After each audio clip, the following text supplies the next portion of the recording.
पण काही फरक नाही पडलेला. मला टाईप 1 शुगर आहे. मी इन्शुलिन घेतो सकाळ संध्याकाळ BCD. पण ज्या दिवशी हे लुमिराईज सेंटर उघडलं त्यानंतर माझ्या ज्या मावशी मित्राच्या आई त्यांनी मला सांगितलं का तिथं जा, त्या मॅडमला भेट आणि तुझ्या जे काय ते रिपोर्ट दाखव आणि हे कर, त्यांना विचारून घे का काय होईल का. मी आलो, भेटलो मॅडमला. मॅडम म्हणे तुम्ही रोज करा, कंटिन्यू करा. आणि मी यायला लागलो. तर मला 8 दिवसापासून रिबोम्बेड जे आहे त्याची थेरपी भेटली.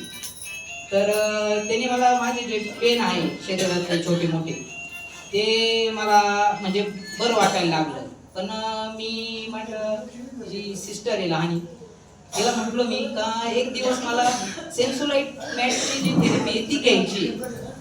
तर ती म्हणे ठीक आहे. तर मी म्हटलो मॅडमला विचारून घे, कारण की मॅडम जेव्हा सांगतील घेऊ शकतो तर मी घेईन, म्हणजे देईल तो.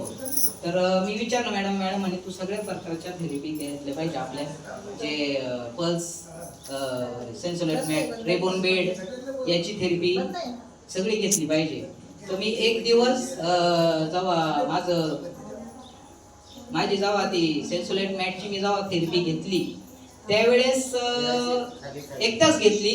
पण त्यावेळेस मला असं वाटलं का आपलं घेतल्यानंतर मला असं वाटलं का आपल्या शरीरात काहीतरी वेगळा जो हे तो होऊ राहिला, बदल होऊ राहिला. तर मी परत एकदा दोनदा ती थेरपी घेतली आणि माझ्या डोक्यामध्ये ज्या घामोळ्या यायच्या, पोळ्या व्हायच्या ते पूर्णपणे कमी झालेले आहे, पूर्णपणे बऱ्या झालेल्या आहे. आणि माझा जो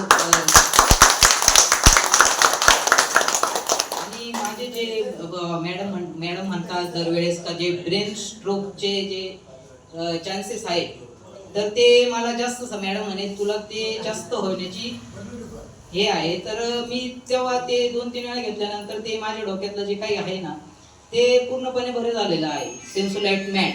आणि ही थेरपी ना खूपच आवश्यक आहे शरीरासाठी.